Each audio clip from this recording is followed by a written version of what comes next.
Welcome back to the Algarve and part 2 of my top 50 bikes to look forward to in the new year.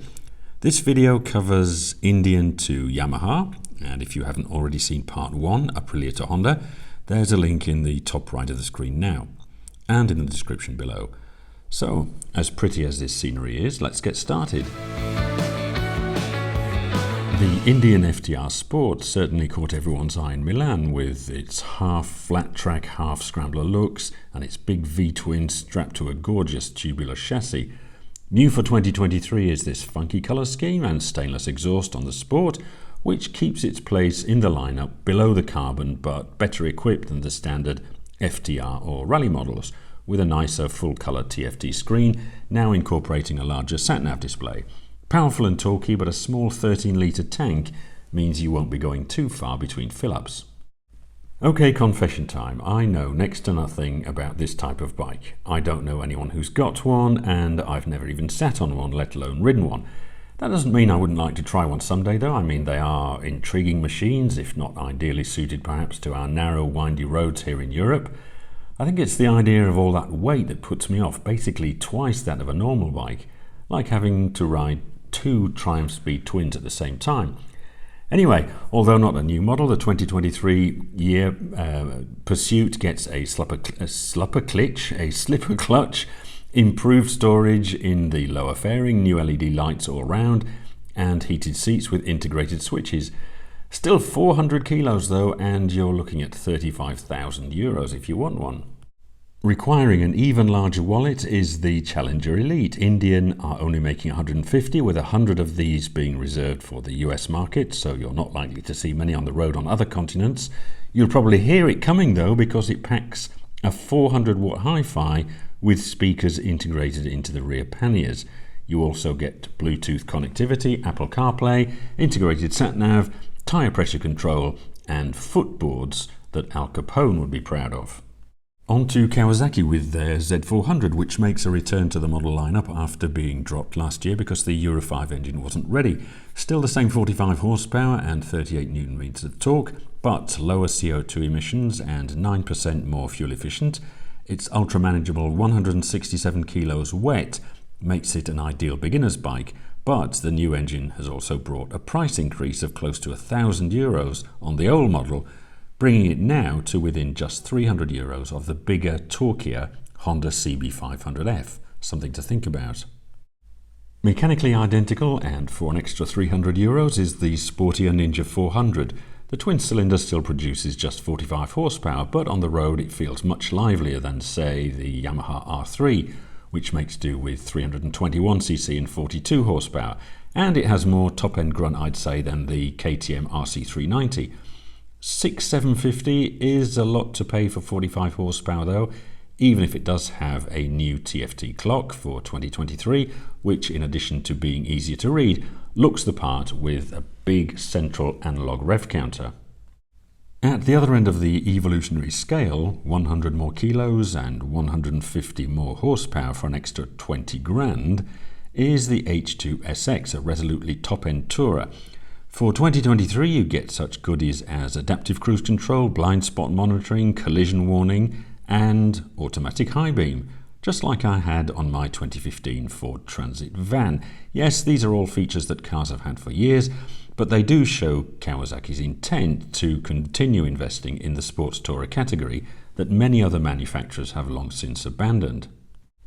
The KTM 890 Adventure R gets a much needed facelift for 2023, more conventional styling that also offers greater protection to the rider, and more off-road oriented Mitas tyres. The suspension has been softened slightly and the sump guard has been beefed up. The tank still holds a useful 20 litres, but it's been redesigned to lower the centre of mass. One of the best off-road bikes you can buy at the moment, but you do pay for it. The RC8C isn't exactly cheap either, but at least you get an extra 7 horsepower over last year, improved oil cooler and beefed up fuel pump. Weight is also down to a remarkable 142 kilos dry, so a perfect track day weapon, except that they've already sold out. There is hope though if you want one. KTM has apparently opened a waiting list in case there are any cancellations. Now, Mash is a popular brand in France, especially among beginner riders, and I did used to see them on the roads frequently when I lived in Lille. But I don't think I've ever seen one here in Portugal, including in my local Honda dealer, whom I recently discovered also represents Mash in the Algarve. My own experience, admittedly dating back a few years, is that these bikes look great from a distance, but they're often let down by a poor fit and finish, and the big components like suspension and brakes aren't always up to the task. Things may have moved on, however, so I'll give them the benefit of the doubt, and this X-Ride certainly does look good, especially for €5,500. Designed in France, hence the looks, but built entirely in China, hence the aforementioned quality issues, the X-Ride gets a 21-inch front wheel and a tall 890mm seat height. Just 39 horsepower from its 650cc doesn't suggest high efficiency or great fuel economy, and the tiny 11-litre tank means you won't be going very far between fill-ups. The tyres are a Chinese brand that I've never heard of, but at least you get a fully adjustable front fork and a USB charger. Personally though, and rather like this guy in Mash's own publicity shot, I'd walk away. In addition to the much-hyped V100 Mandello, Moto Guzzi are also bringing us two special editions. First, this V9 bobber. The manufacturer says it's a sporty custom, but with just 65 horsepower from its 850cc engine, it's probably better suited to leisurely cruising between cafes. A new black and silver paint scheme, right way up forks wearing the compulsory rubber gaiters, and a black exhaust and headlight, but around 220 kilos wet, so not exactly a lightweight. Now, somewhat curiously, the slightly cheaper V7 Stone Special Edition gets an extra 1.5 horsepower and gloss black paintwork with some nice red highlights and red rear shock springs. The MV Agusta Lucky Explorer 9.5. Now, if you'll indulge me a minute, can I just give my thoughts on the name first as a linguist? If I go exploring or touring on a bike, as I hope to do next year on the Transalp, I don't want to be lucky. These are not two words that I would naturally place together. I don't want to return from a 5,000 kilometre trip and think to myself, oh yeah, I was lucky, as in fortunate to have avoided arrest or theft, a breakdown or an accident. Would an astronaut, for example, want to travel to Mars on board the Lucky Lander? Now, I want to be skillful or competent, anything really, but lucky. Anyway, notwithstanding the name, which does irritate me enough not to buy one of these, the bike is sort of modelled after the mythical Cagiva Elephant of the 1990s, with a riding position that's been designed to be as good standing up as it is sitting down. Switchable ABS, which will appeal to hardcore off-roaders, and a healthy 124 horsepower, but at 220 kilos dry, you're going to need it, especially once you've put all your lucky luggage on the back. Then there's the price and the dealer network. There are just 3 dealers here in the whole of Portugal, and the closest to me is a 4-hour drive away. Okay, so not many of you live in Portugal, but if you're planning on a long-distance tour, it's nice to know that you can get hold of the odd spare part should you need it. Come to think of it, maybe that explains the name. Peugeot Motorcycles, and yes, that is how you pronounce it, have just signed a deal with BSA to distribute the Gold Star, and they belong to Mahindra, so it's good to see that they've managed to retain some of the styling cues from their past, including the claw-like front and rear lights and a rectangular headlight that harks back to the venerable 103 moped of the 1970s. In terms of spec, you get 29 horsepower, a 12.5 litre tank, a TFT screen, 810mm seat, a single 280mm front brake disc, and a 41mm upside-down fork. Now, 300cc bikes aren't especially popular in Europe, as riders who do move up from a 125 tend to want a bit more power. But with a price of around €4,000, there could be a place for this PM01 alongside the likes of the Yamaha MT-03, CF Moto 300NK and Vosges 300R. Along with the Honda Transalp, perhaps one of the most talked about bikes at the shows this year was the Royal Enfield Super Meteor. Now, I actually got the chance to see one in person earlier this week, and I have to say that the step up in terms of perceived quality is quite remarkable. Enfield are clearly aiming upmarket with this, perhaps not quite yet what you'd call premium, but the fit and finish certainly is up there with the best of the Japanese bikes. Now, compared to the standard Meteor, which has been the company's best-selling model since it was launched in 2020, power goes up from the very modest 20 horsepower to a more realistic 47.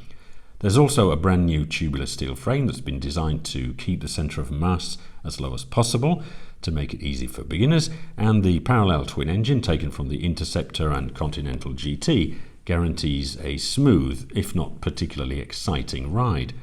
There's also a Tourer version with a taller screen for the rider and backrest and grab handles for the pillion, and as usual with Royal Enfield, the accessories catalogue is big enough to keep you amused for many months as you make the bike your own. For me, the fun of a cruiser lies in a super torquey, super lazy, ridiculously oversized 1200cc or more engine. Having ridden and been underwhelmed by the Interceptor last year, much to the annoyance of many of you, I'm not sure this is the bike for me, but like the Honda Rebel 500, I'm sure it's going to be a massive sales success. At last, Suzuki are bringing us genuinely new bikes for 2023, and this 8S does look as if it could be a hoot to ride. Looks good too, apart from the stacked headlight arrangement at the front that Japanese manufacturers seem to be favouring at the moment. Another parallel twin, which I know annoys many of you, but I get that engine development costs have to be spread out over several models, to say nothing of the Euro 5 emissions regulations imposing ever tighter restrictions on emissions, fuel efficiency and noise. And it's exactly the same setup as you get with the market leader MT-07 and fellow newbie the Honda Hornet. The frame is all new too, with steel tubing that Suzuki have managed to integrate into the overall design far better than they did with the old SV650. Seat height is a relatively lofty 810mm, but with it being such a slender bike, most riders should be able to get both feet down. Twin 310mm front disc with 4-piston radially mounted calipers, upside-down fork and rear monoshock, but non-adjustable except for preload on the rear, for which you'll need a C-wrench. At least on paper it seems to be slightly down on the Hornet, 10 horsepower less and 10 kilos more, but as always the figures are only half the story. Now that this channel is gaining traction, I'm regularly turning down sponsorship deals or affiliation agreements so that I can remain as neutral as possible in my reviews. And the reason you never see my face is so that I can walk into any dealer and borrow a bike for an hour or so without an automatically positive review being the trade-off. So if you like that kind of honest approach, then please consider subscribing. The second new Suzuki in this list is a bike that several viewers have said I should have chosen over the Transalp, the 800DE. I did seriously consider it, like all its competitors, Tenere 700, Aprilia Touareg, BMW F850 GS and the KTM 890 Adventure, as well as the aforementioned but as yet untested Transalp. The Suzuki gets an 800cc engine producing a healthy 84 horsepower, a tubular steel frame, 220mm front and rear suspension travel, 220mm ground clearance and a 21-inch spoked front wheel. Range should be good too, thanks to a 20-litre tank, although the choice of such a short windscreen is a shame for long-distance touring. Simple enough to remedy though. Unlike the Transalp, the subframe is bolted on too, which means if you do have a nasty fall and bend the rear out of shape, the whole bike isn't a write-off. So why did I go for the Honda? Well, to be honest, I'm not a huge fan of the looks of this DE. Suzuki seem to have the unfortunate knack of making even brand new models look about 6 years old, and this is no exception despite all the electronic goodies they've crammed into the bike. Second problem is the power to weight. If the quoted figures are to be believed, it's a full 22 kilos heavier than the Transalp and 10 horsepower down. Not terrible figures, but a consideration nonetheless. But the deal breaker for me is simply the dealer network. I'm planning to take the Transalp across the Straits of Gibraltar to Morocco in the spring, on a ferry obviously, and I'm pretty confident that I'll never be too far from a Honda dealer should anything go awry. And that's something I just can't be so sure of with the Suzuki. So despite its undoubted qualities, I've decided against it. The V-Strom 1050, yes, look carefully, this is a different bike. It's an excellent adventure tourer, but it's always been left behind off-road by the likes of the Africa Twin or the Triumph Tiger. So for 2023, Suzuki have decided to remedy the situation with this DE version, 21-inch front wheel, but curiously still a 17 on the rear where most go with a 2118 setup. and suspension travel has only been increased by about 10mm, giving 170 at the front and 168 at the rear, which is still quite a way off competitors' 220 to 240mm. And ground clearance is only 190mm compared to the more usual 250 seen on other bikes. And all the more disappointing when you see a seat height of 880mm. The XT is the new road-biased V-Strom 1050, and as it can leave any off-road pretensions to the DE, comes with forged 17-inch wheels and, at last, an up and down quick shifter. Again, quite heavy though, and that price is starting to creep dangerously high.